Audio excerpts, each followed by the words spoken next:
to record. Okay, so welcome to Tuesday Tech Talks. Let's have a do-over.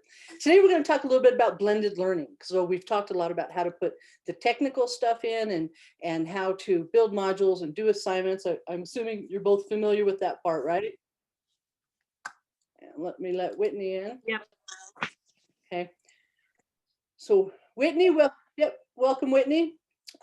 So we know kind of how to put the bones of it together, but the big question we're getting now is how do we engage kids? How do we talk to kids in Canvas, and what are some of the things we can do?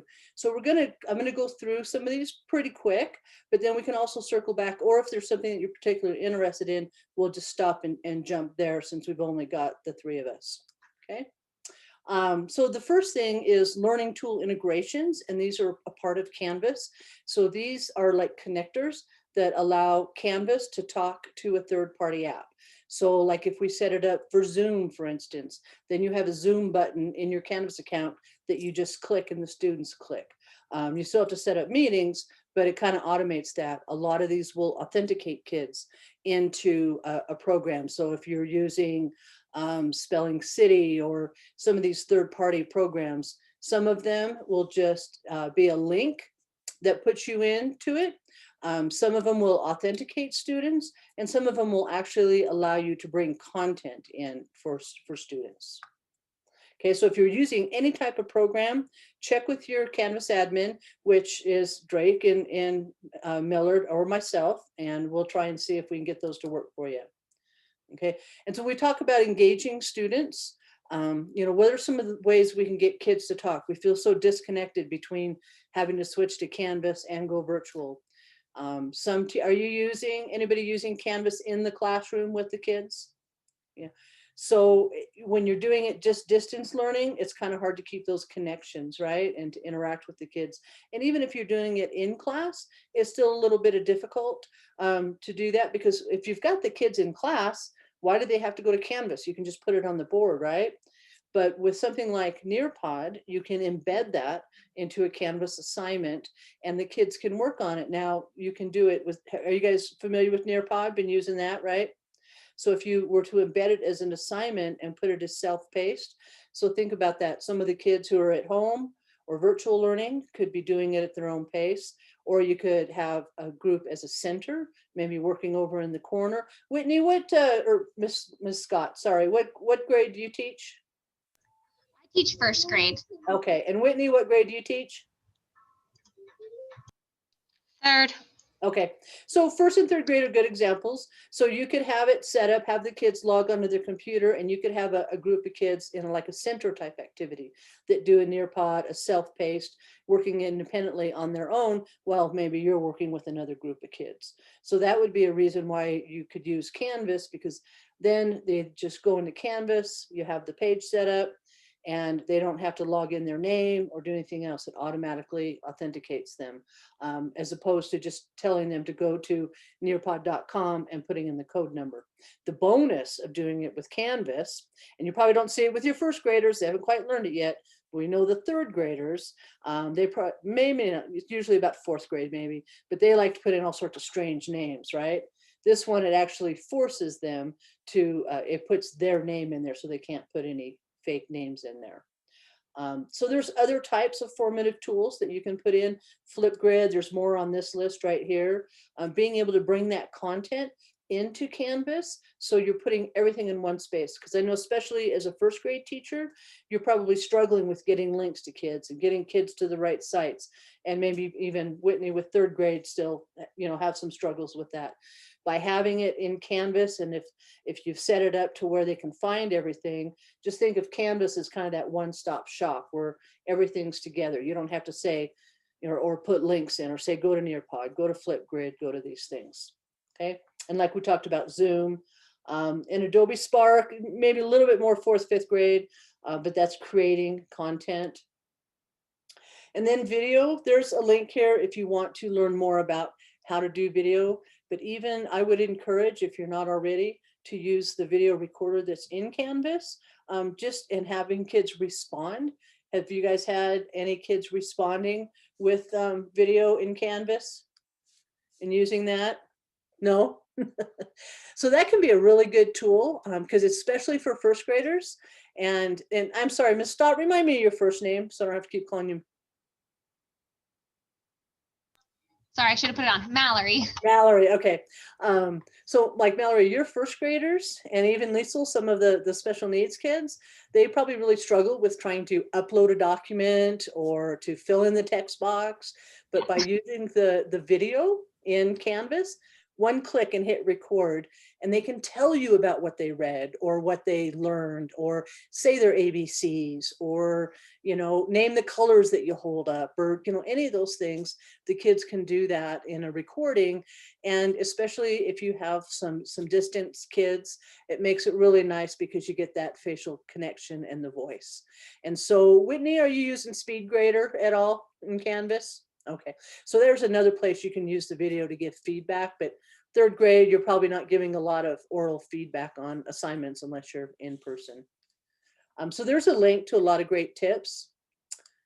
And embedding Gale resources. This is one of my favorites. Are you guys familiar with Utah's online library? Okay, good. I'm glad to see that. Whitney and Liesel, you're familiar with that? So that's a huge database. Yep. And I'm a librarian, so it's one of my favorites, but this is a great database of content that's available. And you can actually pull some of this content right into your Canvas course. So if you create a page or an assignment, you could create an assignment like this one, and you could say, you know, read the article. And we did kind of an activity in the classroom. We read an article about Thanksgiving Day, an article about pilgrims, and then we did a question, would you rather be a pilgrim or a turkey, something like that? And then had some activities with it. So, but here, if you embed it from Gale, then the kids can listen to it right in. You can see there's a listen button and the article is read to them. So you can pick out some really super appropriate grade level reading levels. So it goes by Lexile level, and then you can find some content that's perfect for your grade and pop that in rather than trying to send them out somewhere or have them find the link. Okay, embedding Google Slides. You guys use Google Slides at all? Okay, so you can create a Google slide show, and I don't know if you do that much writing prompts in third grade, Whitney, but so you can make there's a journal and there's a link on that link that's a whole folder or an article about using Google Slides and how to create them. But basically you create a Google slide that has multiple slides, and each one is some type of writing prompt, or it could be for your daily writing. And by using the Google LTI 1.3, the students can write in their journal and then submit it. And then you can see it and grade it, put annotations on it, correct it, and then send it back to the students. Then they can correct it and then maybe write on the next slide. So this could be a journal that goes all term, year, whichever you want on it. So if you click that link, and I'll put them in the chat. If you click that link, it'll take you to a folder that has a lot of those examples into it. And using choice boards. These are really great for first and third grades. I don't mean to be leaving you out, Lisa. I know you cover all grades. So, but this choice boards is maybe when kids have free time, right? Or, you know, this is a center, you know, pick 2 of these activities and complete them. So you create these choice boards on a Google slide that links out, you know, maybe just for your grades, maybe Starfall or some of the programs that you use as an extra activity. And so again, in that link, there's some more examples. The nice thing about doing it as a Google slide is if you want to change things up, you can just go change it in the Google slide. Because once you embed it in the page, any changes you make in the Google slide will be reflected in that page. Okay, and then assignment instructions, and this is probably pretty critical for the lower grades. And this is a video you can watch later, but using really clear assignment instructions instead of just uploading a PDF and expecting them to know to click on it and to do something, be very specific. And that's where using the screen recorder in Canvas comes in very handy. So if I was to say this, okay, you're going to click here and you're going to do this, or using something like Loom or Screencastify to actually show how to do the assignment. Okay, And Liesl, this probably pertains more to you, but here's a really great, and I think I actually sent this to you before, Liesl, but here's a great video on how to make accommodations for special needs kids. Because you can make some accommodations in Canvas. You can add extra time to a quiz for a student or allow extra attempts just for a certain student. And you can set that so it goes for all of their quizzes, but you can do that. You can also add TAs into a teacher's Canvas course. You could add the special ed teacher into the regular teacher's course where they could act as a designer and help modify assignments for kids. Good. Oh, that video wants to play. So those are some of the ways that we can kind of bring in and blend that learning. And then there's some other features. So before I get into these, Mallory and Whitney and Liesl too, have you been using Canvas? Have you, or what is it you're looking for? I haven't been using Canvas. My students still are slow at a lot of computer stuff. Principal kind of asked us to stay with Google Classroom, So but I would like to see like everything that Canvas can do. So I'm just interested, really. okay, I was wondering why you're here at a Canvas one, then if you're not using it, but we'll find some stuff for you, Mallory. But good, this I think Whitney will speak to you perfectly, and I think Liesl, you'll see a lot of benefit in this too. So I'm going to quickly go through some of those features that are in Canvas, and I actually just did this in Panguitch this morning. I had a whole group of teachers, elementary teachers that are using Google Classroom and thinking about switching over to Canvas, and they were really interested in some of these features. So this might work. So the Google LTI 1.3, this is Google Classroom that goes into Canvas basically.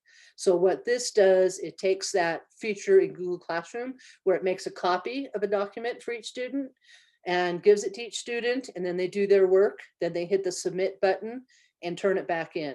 That's the Google LTI. So you find that as an external tool, okay? And that's where you can make those assignments. Now, for right now, that you have to grade them kind of in the Google Classroom looking type assignment page.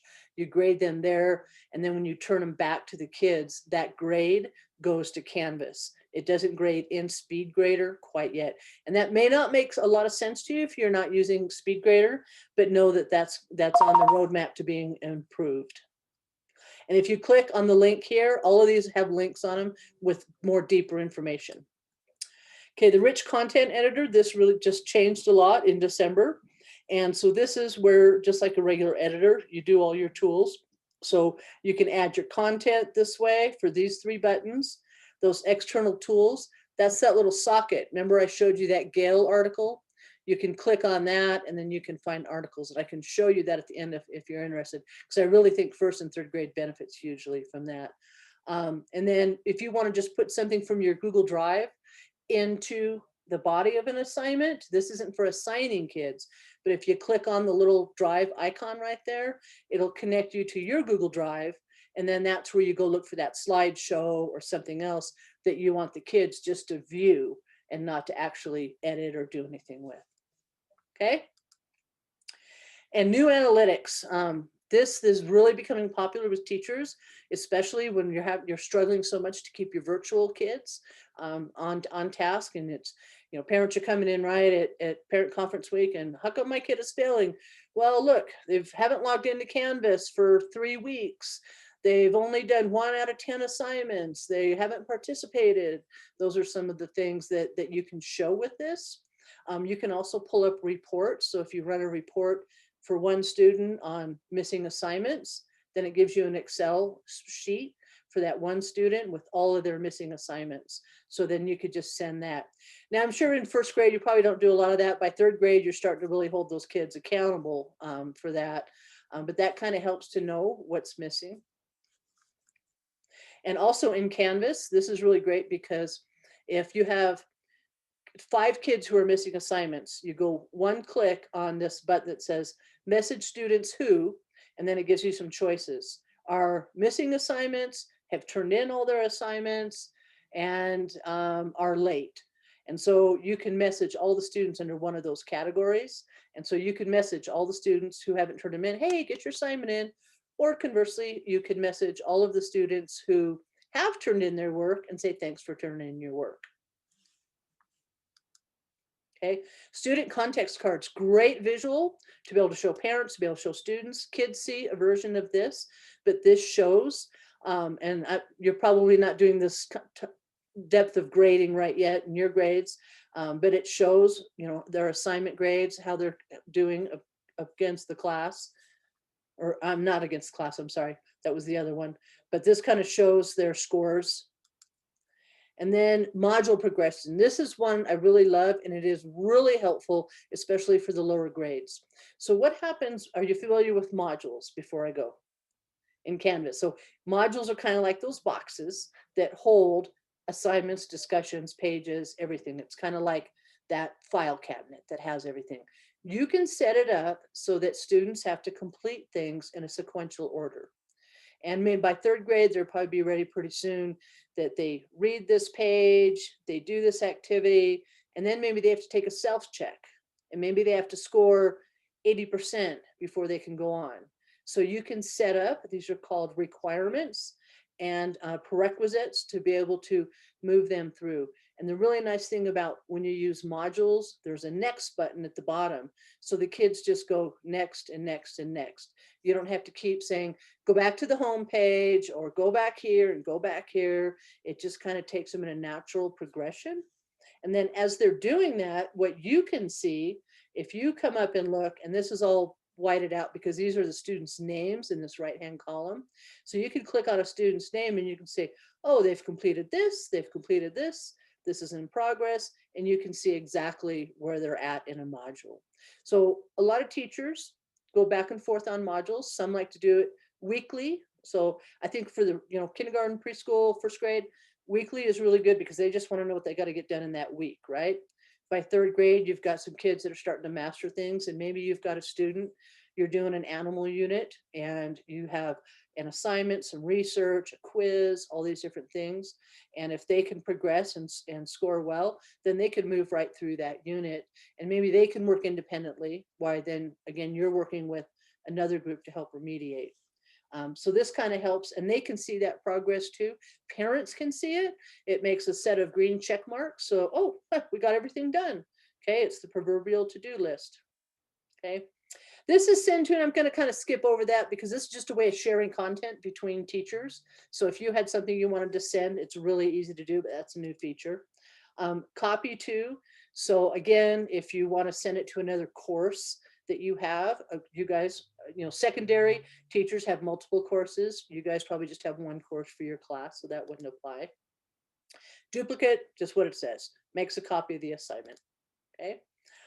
Quizzes is really good. There's a lot of feature in quizzes, and we talked a little bit about moderating quizzes where you could give extra attempts and extra time. And again, Lisa, this would be something you would want to make sure that your kids are getting, that you say, oh, they get 3 attempts or they get 5 extra minutes, whatever that is.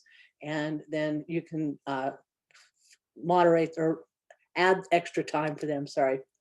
Okay, another thing that was really especially helpful in these lower grades is called the Immersive Reader.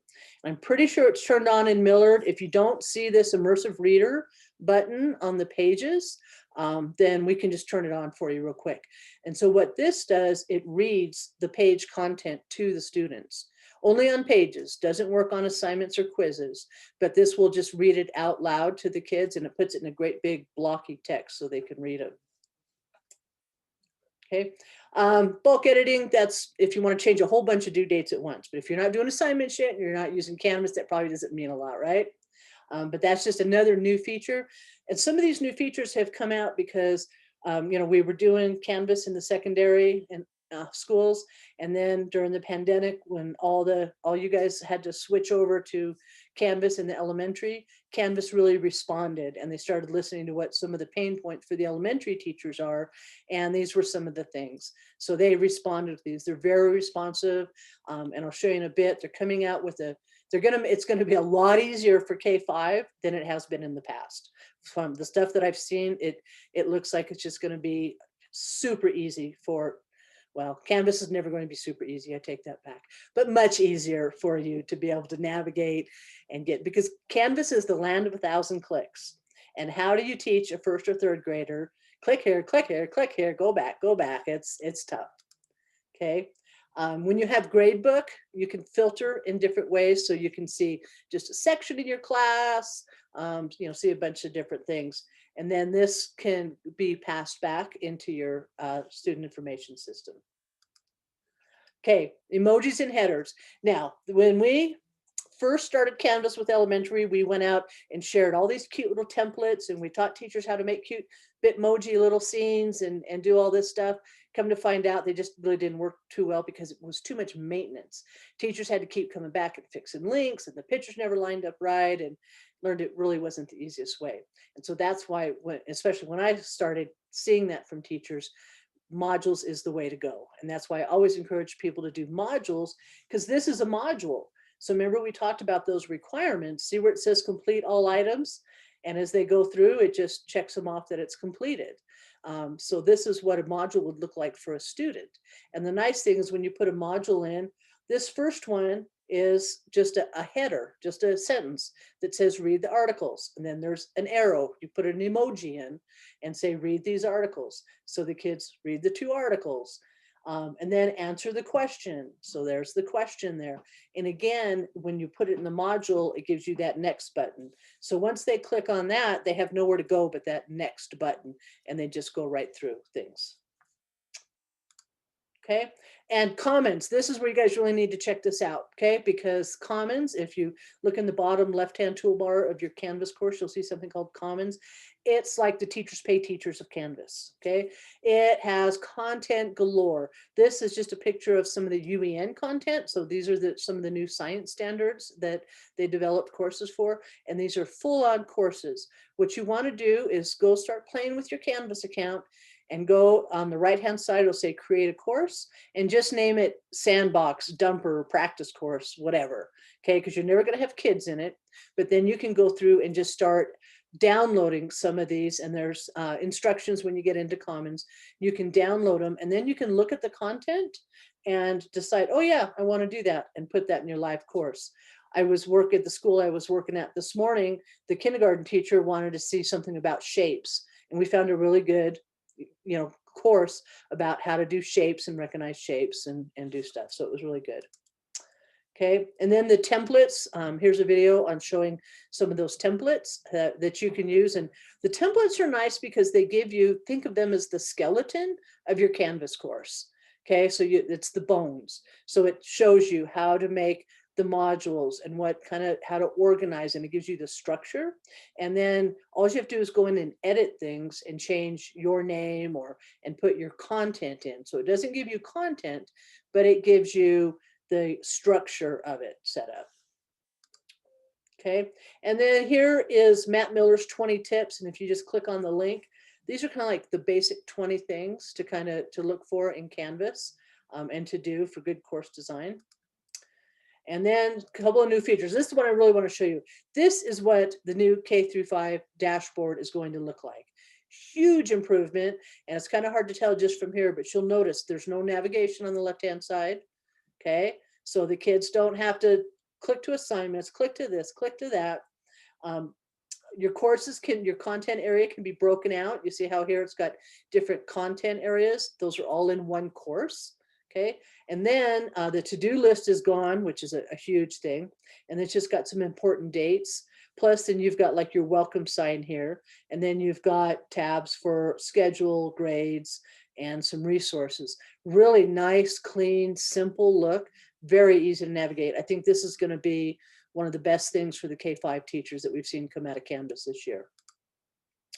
And then enhanced assignments. There's probably more a little bit for 3rd grade and up. But before, it was always hard for kids to tell, did I submit it? I don't know. I submitted it, teacher, I submitted it, but you look and you see nothing there. Okay, and so it was always kind of hard to reconcile these things. So with this enhanced assignments, you can look right here and everybody can see the progression. They've submitted it, it's been graded, how many attempts do I have, but all the information is right there. Okay, so what do you want Canvas to do for you? You can tell me, we'll talk about it because, oh, we're at 4 o'clock already. I do this every time.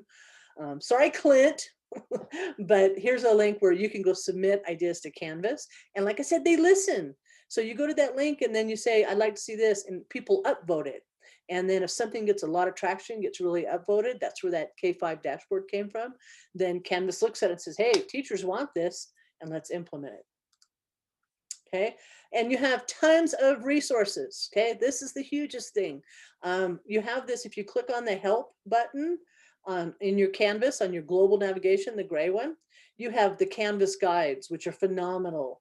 Then you have this document called Frequently Asked Questions that Clint and I have put together that has a lot of information, how to set up grade passback. But this is the one right here, the Canvas support hotline, 24/7. If you have a question about Canvas and you need to know right now, then you call them or chat them and they'll give you the answer right there. Super helpful, super quick. Okay, or you, like I said, you can chat or call. And then also they have, you can report a problem if something's going wrong, and that comes to me. The UEN Canvas page has a lot of great information on it. There's a Canvas YouTube page, and there's also a course that I know we put it into Millard's. You guys are both from Millard, right? Whitney and Mallory, you guys are both Millard? Okay. We put that course called Growing with Canvas, and it's a great way to look at Canvas from a student point of view. And it's a course for teachers that shows you all the aspects of Canvas. So if you want to be included in that course, then let me know and I'll add you to it. And any questions? Abrupt stop there. So I'm going to stop sharing my screen so I can get this document and put the links in here. Put the chat. Let me get the chat back up. Okay, so here is the link to my slideshow that I just did, and then also for the Midas credit that Clint will give you. Oh, I gotta stop sharing. We'll give you credit for. Clint will give you credit for Midas for attending today by filling that out or just watching the recording and responding back. So only 2 minutes over. So I know that was fast and furious, but if you're just getting into using Google, I know it is a little bit tougher for kindergarten, first grade, because they're not the greatest typers, but there's still a lot of things that you can do. Third grade, certainly, as long as they've got their keyboarding skills up, you can do a lot with the kids, but a lot of it is putting that content in, putting Nearpod type stuff in, things that they can do by clicking. Mallory, do your kids use iPads, Chromebooks? What kind of devices? We do Chromebooks most of the time. Oh, okay. And I'm sure, Whitney, that's what you have too, right? Yeah. So do you have the touch screen? We don't. I know. It's so much easier. Yeah, it would be so many, especially I can't even draw on the little trackpad or the mouse. So, but still there's a lot of stuff in there. But one thing I really love about Canvas is it's a way that you can put everything together. So instead of having a website, a newsletter, all these different things that you're maintaining everywhere, you can link everything, put one module that has all your resources, kind of like how Clever, you guys have that. So Clever's like that one portal. Canvas can be that one portal to help you deliver that content and help to communicate. And parents can also become parent observers, and then they can go in there and see what their kids are doing. And unlike Power School, where they can go in and just see what assignments are missing or what grades, they can go into Canvas and look and see what the lesson is, so they can help supplement your work. So if they know that students working on, letter sounds or animals or whatever it is, they can look at it and help the students with that type of learning. So, okay. I really like how they made that new K5 portal like so much simpler, because I'm like, there's no way like kids are gonna click on every button. Yep. Simpler is like, oh, okay, finally, I could introduce this and I wouldn't be so crazy. Yeah, that is a huge thing, and like I said, that's the response from Canvas after we onboarded all of these teachers when the pandemic started. But even now, what you could do is go in and adjust your navigation. Do you know how to do that? Yeah, So, to like hide some buttons. Yeah, so hide everything except for home and modules. Have your home page be your About Me page type thing, but or you could just make modules. When they log in, that's what they see as modules. And then you publish 1 week worth of modules. So it's, week of February 16th, Monday, Tuesday, Wednesday, and just be very clean and line it out very neatly. With third grade, if they're you can start introducing them to modules on unit topics. You know, topics are like in classroom that they have. So you could say, this is the animal one. The main thing I can tell you, when you start creating your assignments and doing this, think about your naming conventions. Okay, because the thing is, you can use this content you build this year, you can just re-import it into next year's class, and boom, you're good to go. We have teachers that have been using for Canvas every year. They don't show up till the day before school starts, import their course content, and they're off. Well, it's not that easy, but you know. But that way, so think about it when you're building this stuff. So maybe you do want to put things in unit modules, that this is language arts and this is math, or what these are, and naming them. Don't, if you name something week 1, week 2, week 3, and then you're going to look at that in that big assignment list, you're not going to know what's what. So if you name things that it means, just like you would name, you know, a lesson plan or a folder that you put into your file cabinet, that you know what it is, that'll help you a lot when you're trying to move content around next year. So, and you can also, if you want to do it by weeks, you could start with 0-1. Okay, and that'd be week 1, and then do 0-2, 0-3. That way, when they line up alphabetically, 1 won't be after 10, right? So think about those naming conventions, and so it makes sense to you when you start kind of building things up. And if you put dates as the title, it'll cause you problems, because next year when you go to use it, it's going to say February 16th, 2021, right? And that probably won't work very well. So you'd be changing a lot of dates. So keep thinking, this is content that it's going to take some time to front load and to build up. But once you build this repository, you'll have this for as long as you're teaching this grade, and you can keep using it. Okay. Okay. Any questions? And I'll shut up now. Oh, I just want to say thanks. That was Okay. really good. All right. Thanks. Okay. Anything Thanks, else? Chris. I am. Thanks so much. Okay, I am more than happy to stick around and talk to you about Nearpod or those Gale resources. I know we're going to do another one on Utah's Online Library coming up. Whatever you guys need, I'm here till 5 o'clock. Doesn't bother me a bit. If you guys need to go, that's fine. But just let me know what I can do for you. Thank you. Okay, Thanks, thanks. Chris. Okay, thanks. Hey, Chris, Yeah. I'm on my phone and I can't see the little link to sign up for Midas credit. Okay, I'll just email it to you. Okay, it's just a little teeny, I can't see on here, but Yeah. thank you, Bill. That's really interesting. I really appreciate this stuff about accommodating for kids. That is awesome that it does that. There are a lot of features, and I'm making it a point to go search for the special ed teachers when I go out and train, and because they're really struggling with this, especially your virtual learners, you know, where the teacher can't go in the classroom and see them. But there's some good accommodations coming out, and too, in our Sora ebook library, there's dyslexic and font combinations. So yeah, if you have any students that are struggling and may need some modifications, let me know and I'll see if I can find something. Awesome. That is great, Chris. I appreciate you doing that. Okay, thanks. All right. See ya. Okay, take care. Bye-bye. All right. Bye.